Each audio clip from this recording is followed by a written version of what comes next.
All right. Good morning. Good morning. I'm a teacher, you know. Sometimes it's good to wake up the class. Again, thank you very much, Jing and Jack, for inviting me to be part of this conversation. It's good to be back on campus and meet fellow friends and colleagues, especially those working on the Africa space, affiliated with the African Studies Program, the STEM Initiative, and all the other work that the African faculty, the Michigan faculty community does with Africa. Previously, I was part of that community as well. So much of these are things that I am familiar with. I had a chat with Jing and Co. when they started discussions with Smith about this initiative and this fellowship. And I'm so pleased that Michigan is taking the lead in this.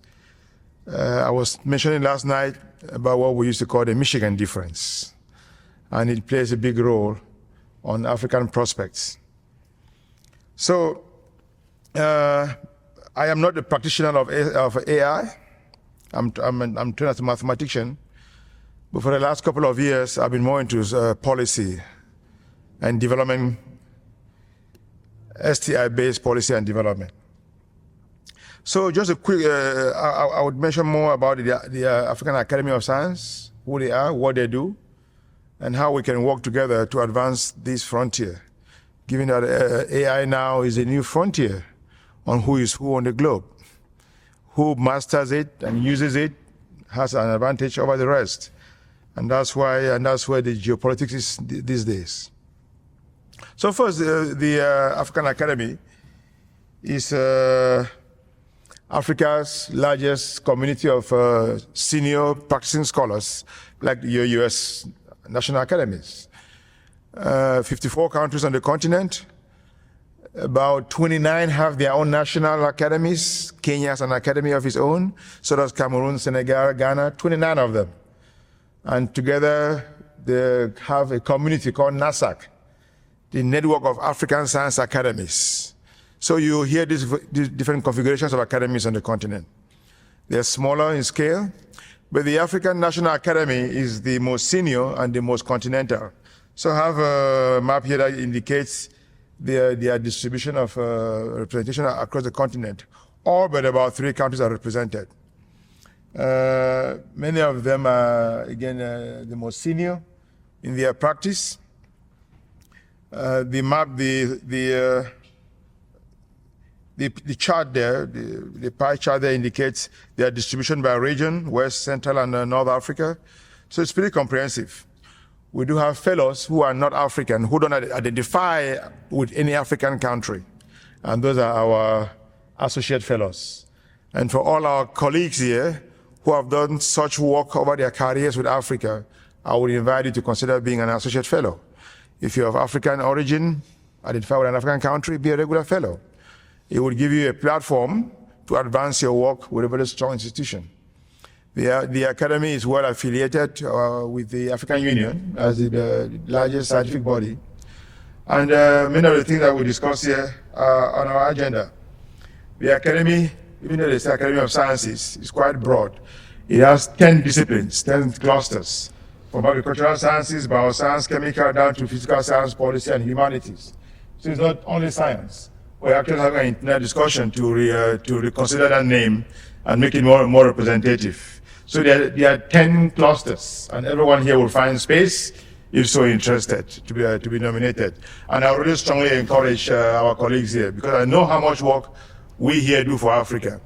We're with the Joe Collins last night, the medical school, and all their work in Ghana, and here Kenya is often mentioned, SADC, Ethiopia. So I'm familiar with plenty of the work that we do here. Please consider joining. That will give you not only the recognition for your lifetime of work with Africa or to Africa, but also a platform to tap into your peers and colleagues there to advance the things that you do. So the Academy has 3 key mandates, 3 key foci. One is excellence, of course, select the fellows. and there are about 700 of them now.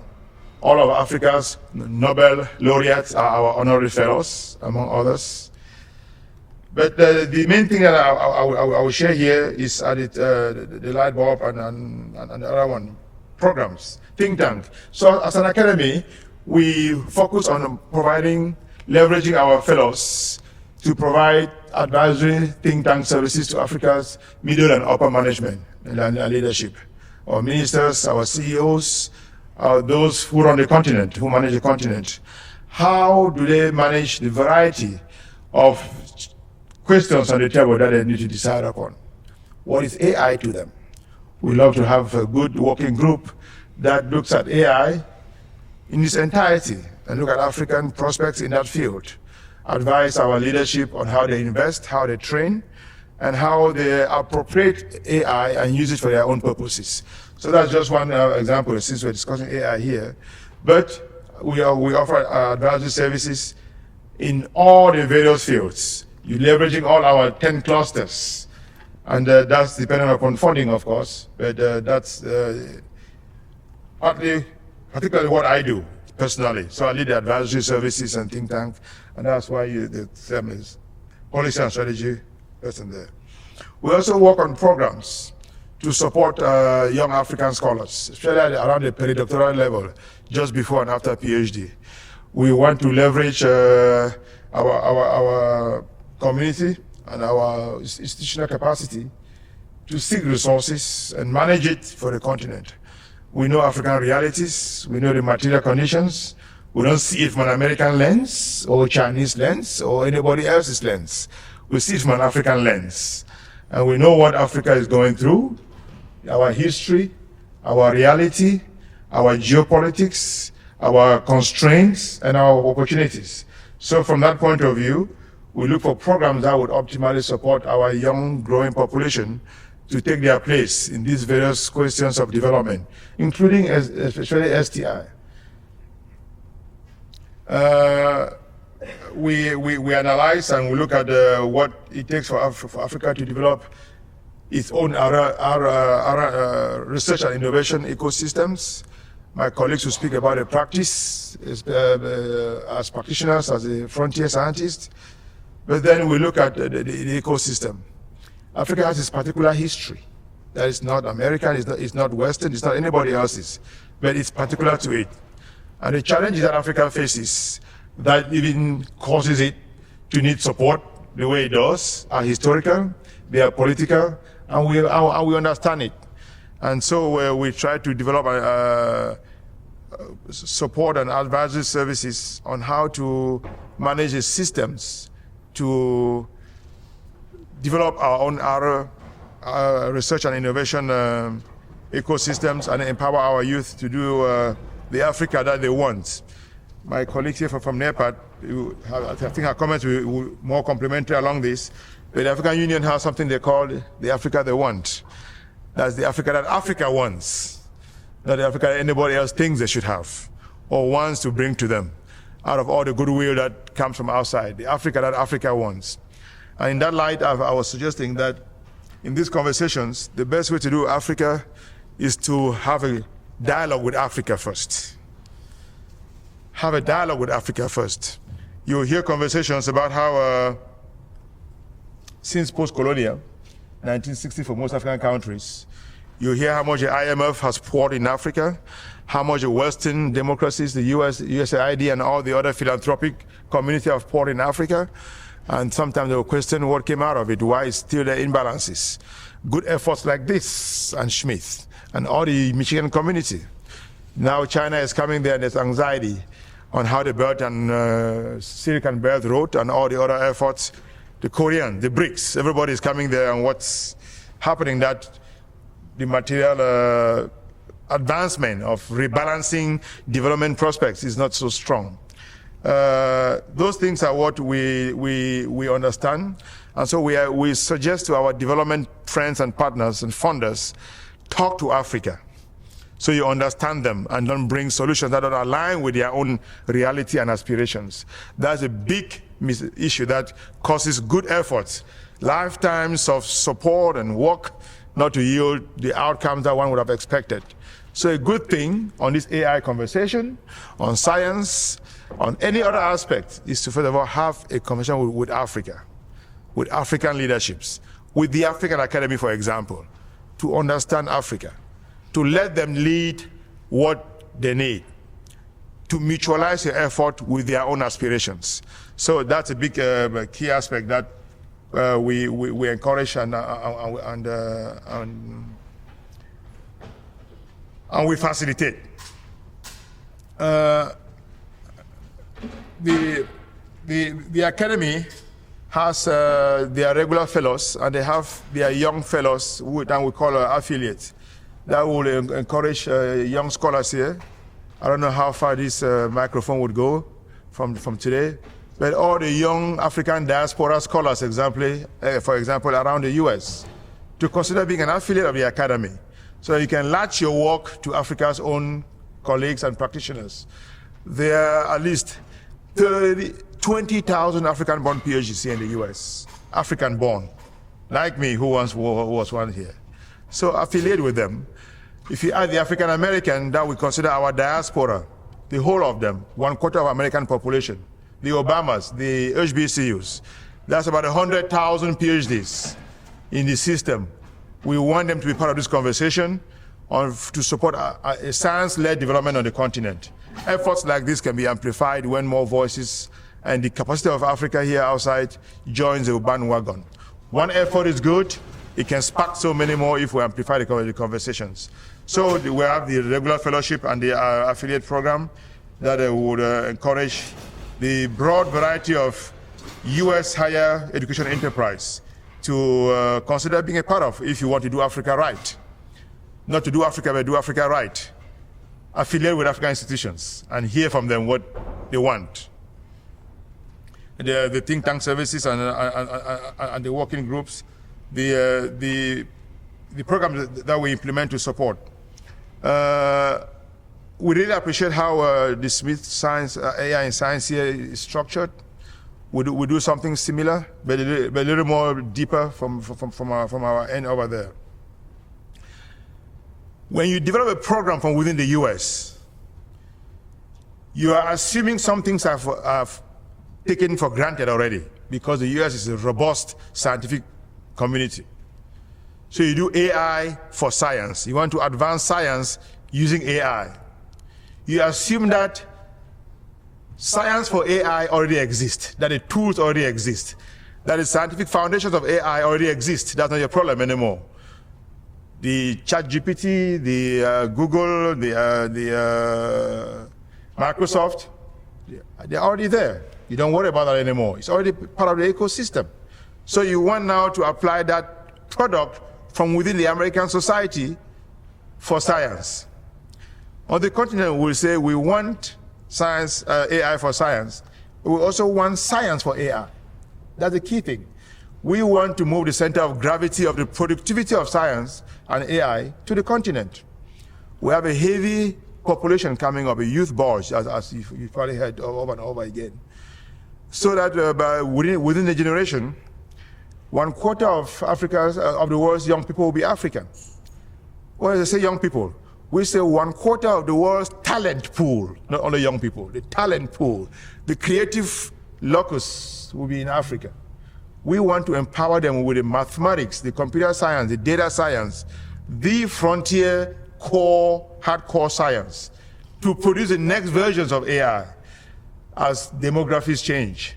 So yes, you assume that was already there in the ecosystem here, but in talking about AI with Africa, we want to also suggest that we think about science for AI in Africa.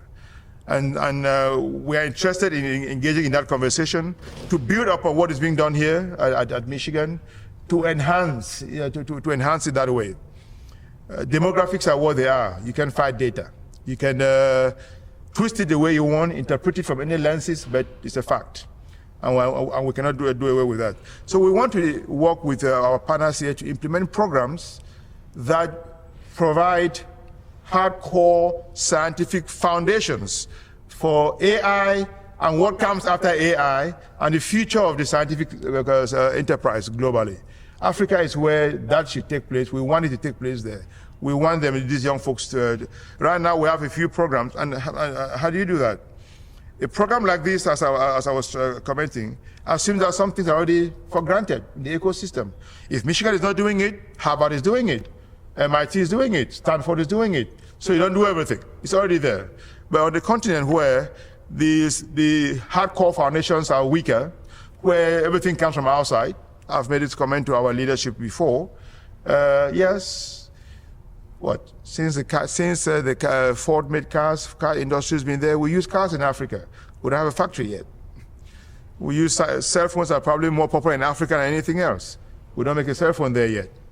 We don't want to use AI, we want to make AI. We want to rebalance that equation a little bit. And so we want programs that doesn't only bring our young people here, our postdocs, to do 1 or 2 years, but are structured for them to return and build their own clusters and grow the enterprise back home.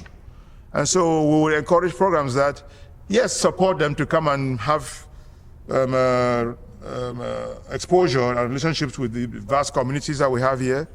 But on their way back, they are given substantive funds to grow and not go and be found in an environment where what they got here cannot thrive, cannot grow. It's been a big problem that a postdoc, a support system just says, well, and I know and I respect Schmidt. I visited them, I was with them last October about this program, that you can train an American postdoc just on the core science or on the use of it. That's okay. Once their training is finished, they move on. When they get a job at Stanford next after the postdoc, they'll probably get a $1 million seed fund. They have the NSF to apply to. They have all the resources to apply and build their own ecosystem. When you train somebody from the continent, from Africa, they may not have that access. So there's need to say, to have optimal impact, we want to look at the grant proposal already and the resources to give a component that when they move back, they can grow what they learned from your goodwill here. And so we want to suggest that on the next phase of these programs, we include seed funds. That's what China did. That's what Asia did. When they recruit back from here, their seed funds sometimes are more than what the NSF gives you here. And that's how they're able to dig their roots there, build their community, build their own ecosystems, train the next generation on the continent from what they got from the West, and grow their own enterprises. So in our programs, when we develop at the Academy, we purposefully make sure that we structure resources for each African who's a grantee upon completion to have the resources to grow. Even just attend conferences. Their university ecosystems may not have that capital. They'll not be wealthy enough, dollar power, economies of scale. But we want to encourage that as we think this work with all its good intention and effort to structure in a way that it yields long-term dividend to the user end on the other side. And it's not a light, upfront effort that ends when we end the conversation at this table. All right. So we have looked very closely at how we do our programs to support.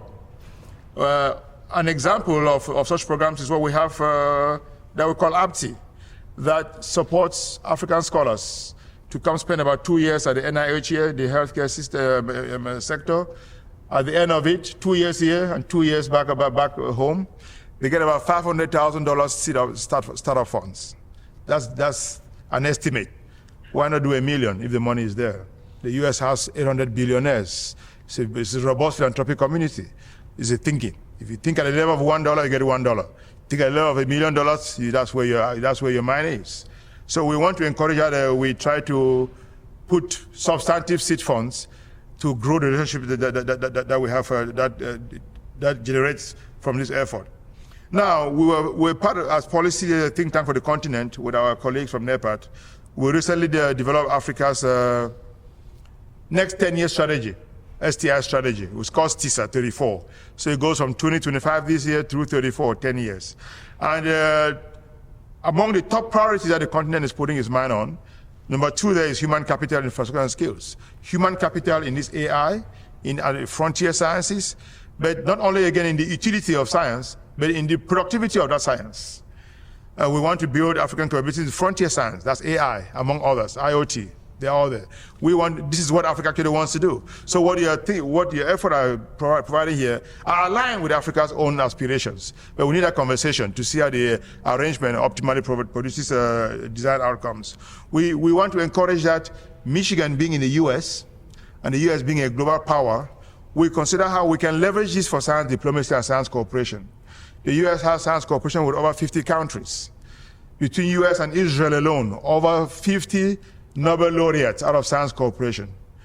India, the Asian countries, it's a big tool for global relations. So this kind of efforts can be leveraged appropriately, and we want to support and think of that. It brings more resources and diplomatic power to support these efforts that otherwise you at Michigan or you on your table alone make efforts. But it can be applied, it can be amplified by the larger ecosystem if we're leveraged through science, diplomacy, and partnerships. We want to leverage that.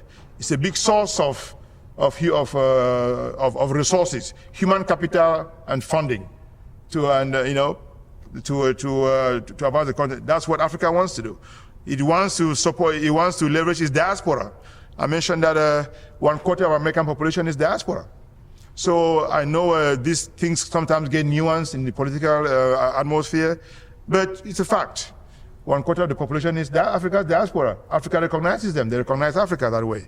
So and there's an emotional proximity that exists in that space. So let's consider how to use this kind of work that we're doing here and leverage it with a larger ecosystem. What I wanted to put on the table here is to suggest that we consider the next phase of this AI in Science Africa Fellowship Program to align with TISA itself. Because at the end of this effort, when they go back to give the seed funding, the governments complement with co-funding. They don't know about this. It's extended to their own planning. They have their own planning on the table. So if aligned with Africa's own global political efforts, then, I was telling my colleague, it's where the sum of the parts yields more than the whole. You complement and it amplifies. The US National Academies has a program that they call Frontiers of Science with Africa. And that does what I'm trying to suggest. And what I would put the Academy on the table here with all its vast resourcefulness with Michigan and these efforts that we do here, STEM Africa, AAS, and MIDAS, among others, is that we consider building upon this to have a conversation in Africa on two things. Well, one thing, science for AI and AI for science. Combine those two, science for AI and AI for science. It can galvanize lots of the works that we are discussing here and really give Africa the tools in partnership with these more advanced competencies to look at how they engage the AI ecosystem. Science for Africa, AI science for AI and AI for science. And the MIDAS here and the computational science community here can be very key, because when we say science for AI, it's computational industry. Besides beyond the utility, you can call them dialogues. We can do your grantees here. We're willing to do Zoom scheduled dialogues, Africa, Michigan dialogues on AI. Can be monthly, can be weekly, can be annual. But then you will reach a bigger African audience through our own network and communities. And this thing will ripple a little bit further. So we can consider, however we call it, but I just put two words there, dialogues or frontiers, something that captures what you are doing and gets a bigger audience. And we leverage our own policy instruments to let African leadership understand this is the frontier of AI here at Michigan. We respect Michigan substantively. And it will be good not to do this in isolation and pick 2 or 3 of us in goodwill to come and just enjoy all the cold weather here and then go back and lay back, but to let this ripple substantively. And so the Academy provides a good platform for that to happen. I see I'm over by 1 minute. I'll leave it at that. Thank you.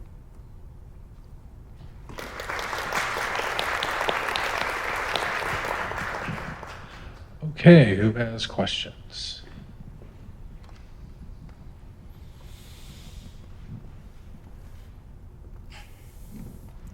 It was all policy, no science.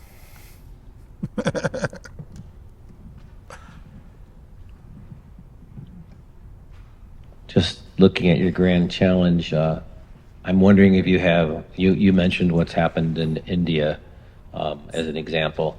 Do you have a timeline in mind for achieving the strategic priorities you have listed above? Yes, I do. We all do. Africa does. In my lifetime. But that's how we all say it. You know, it's like the US, it's like you. You have a timeline.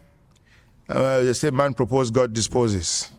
So we have timelines. There are policy aspects. I mentioned that this TISA is by 2034, they want to achieve these things. Will they achieve it or not? Factors are beyond everyone's control. The biggest factor on Africa's development, the biggest issue is one, geopolitics. That determines the rest of what goes in and what comes out and who does what. That one is out of my control, even out of our leaders' controls. So we can give you all the timeline and aspirations that we have, but some things. If Africa post-independence for 70 years is still where it is, it's not because they had no timeline and no plan. They have 5-year development plans. They have lots of plans and timelines, but how far does it go?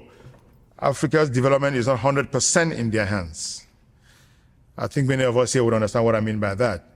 Geopolitics ultimately determines how the different regions of the world develop. But we do have timelines. Almost all our policy instruments, every government, the African Union, our academy, there are timelines. We want to deliver things. We're evaluated on what we deliver per year, per month, all of that. But do we achieve what we aspire to, what we put on paper? Those ones is where we say, God, we propose. And God determines how it works. Yes. Any other? All right. Yeah, Jing.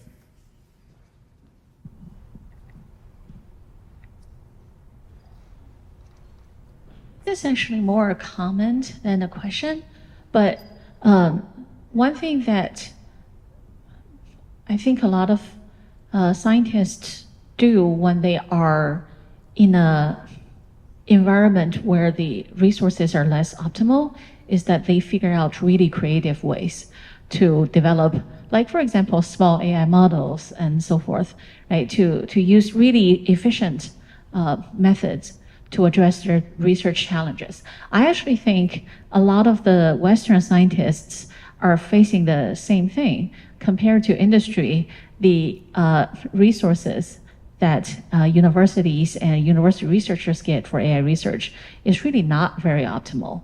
And so I think there is a lot for us to learn from the scientists in regions where they face chronically the challenge of a lack of resources.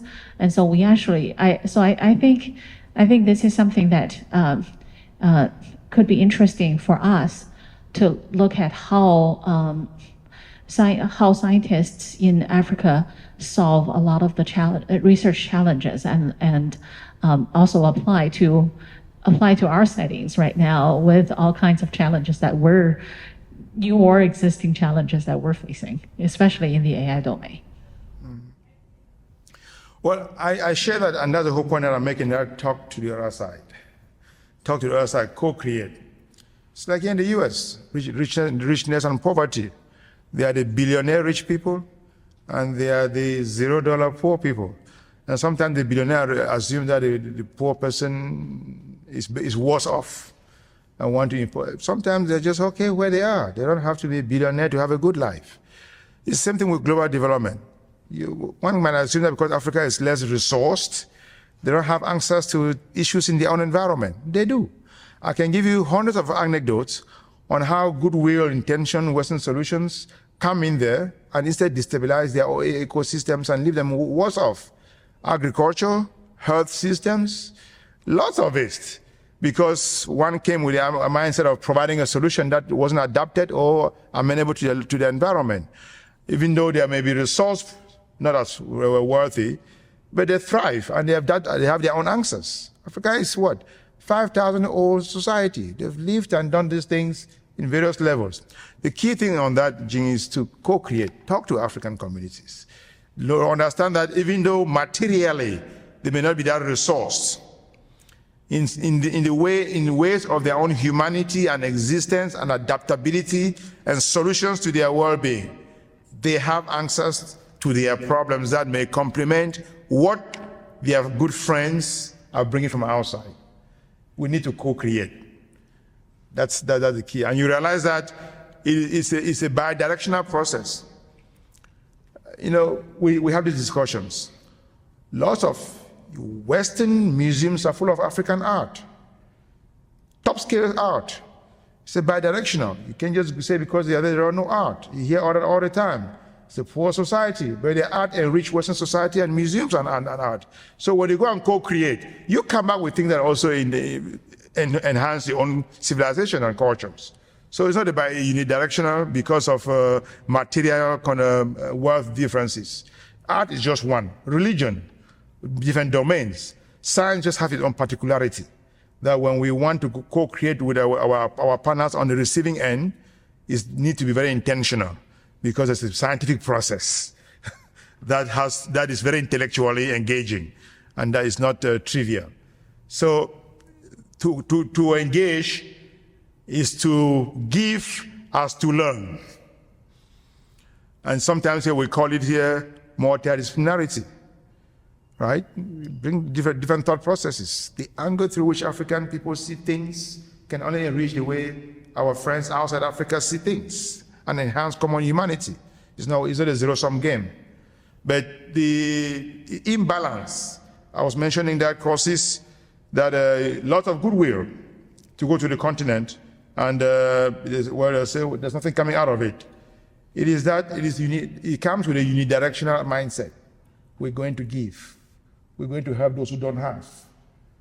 Meanwhile, they actually sometimes have. I'll give you a last comment, maybe. The USAID. I say this in generalities, knowing what this AI science is, know what science means for the continent. It's part of why I went back to work for the Academy from Michigan to advance a scientific-led economy. Many African leaders are happy that USAID ended. Not because they don't love American aid and support and goodwill and for the taxpayer, because it's not what they wanted. It was depressing their economy, their budgetary systems. It was making them dependent. They did so many of them. Those who were receiving the aid on the ground, the healthcare systems, they feel the pinch of unemployment suddenly. But the leadership of the continent is happy. They say, we didn't need this in the first place. We want to thrive and produce our own solutions and some independence. So aid depresses our African societies. They know that. Our think tanks discuss that all the time. So you may come with a hand of helping and end up depressing their own ability to provide their solutions. That's what it is. So let's co-create. Let's think how we talk with Africa in doing this work. That's it. So it's not even political. It's factual. And I would share some of this. This is what I'm saying, that if we have a dialogue on these frontiers on AI for science and science for AI, it would enrich our mutual understanding on how to do this thing better. It's a common humanity, it's a common world.